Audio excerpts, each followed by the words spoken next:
ازيكم يا شباب؟ جايب لك النهارده هونر 400 لايت، واول ما بنسمع لايت دي بنقلق بصراحه من الجهاز. فتعالى من غير رغي كتير اقول لك الموبايل منافس قوي في الفئه السعريه بتاعته ولا لا. متنساش تعمل لايك للفيديو وتشترك في القناه، واهم حاجه صلي على النبي. يلا بينا.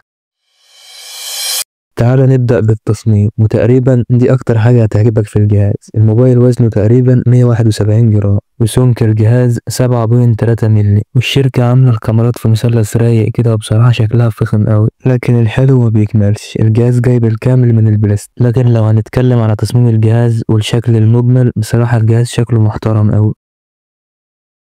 تعالى بقى نروح للشاشة. الموبايل جايب شاشة بحجم 6.7 بوصة أموليد بدقة فول اتش دي بلس مع 120 هرتز، وبصراحة الشاشة ألوانها رايقة أوي وهتديك سلاسة عالية أوي في التصفح. وسطوع الشاشة هنا 3500 نيتس تقريبا، وسطوعها تحت الشمس هيفاجئك بصراحة، وأنا شايف إنها منافس قوي بالنسبة للموبايلات اللي موجودة في نفس السعر.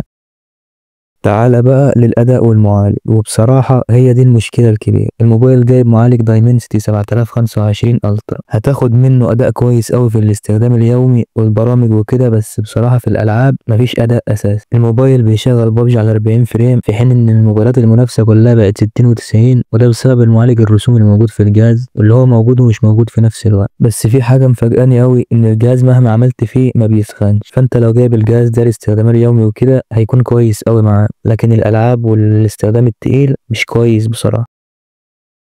تعالى بقى نروح للكاميرا. الموبايل جايب كاميرا رئيسية 108 ميجا بكسل، وصورها مرضية مش الكويسة بصراحة قوي، لأن الجهاز مفيهوش مثبت بصري، فمش عاوزك تنخدع بال 108 ميجا، لأن بصراحة صورها بالنسبة للمنافسين مش كويسة خالص. الكاميرا الواسعة 5 ميجا بكسل هتمشي الدنيا معاك. الكاميرا الأمامية بقى 16 ميجا بكسل، ومعاها فلاش في الشاشة من قدام، وأنا شايف إنها حاجة مكانش ليها لازمة بصراحة. الكاميرا هتديك أداء كويس، بس لو غرضك الأساسي التصوير مش هترضيك قوي بصراحة.